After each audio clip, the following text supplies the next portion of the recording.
அரசியலுக்கு வராமலும் ரஜினி அவர்கள் நிறைய விஷயங்கள் வந்து பண்ணியிருக்கிறாரு.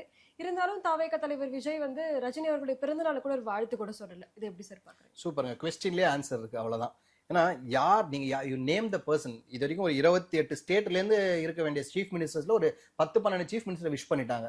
வேற நாட்டு பிரைம் மினிஸ்டர் பிரசிடென்ட் விஷ் பண்ணிட்டாங்க. நம்ம பிரைம் மினிஸ்டர், எதிர்கட்சி தலைவர், சிஎம் எல்லாரும் விஷ் பண்ணும்போது ஒரு விதமான இன்செக்யூரிட்டி ஃபீல் தான் அங்க ஃபீல் ஆகுது. நீங்க பிடிக்குது பிடிக்கல வாட் எவர் இட் இஸ், இன்னைக்கு நீங்க ஒரு கட்சியோட தலைவர், அழகா இன்னைக்கு நம்பர் 1 சூப்பர் ஸ்டார் இருக்கக்கூடிய ஒரு நடிகர், அவர் தான் ரோல் மாடலா வந்திருக்கீங்க. அந்த அளவு கூட வேண்டாம்.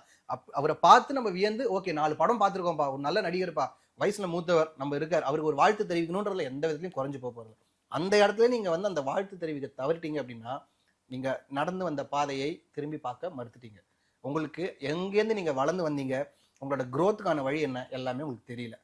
ஃபேமிலியை கரெக்டாக இன்னைக்கு பார்க்கறது இல்லை.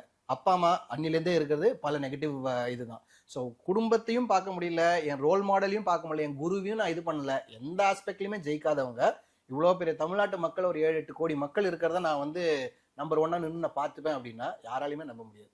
ஸோ அதனால it is a full failure model.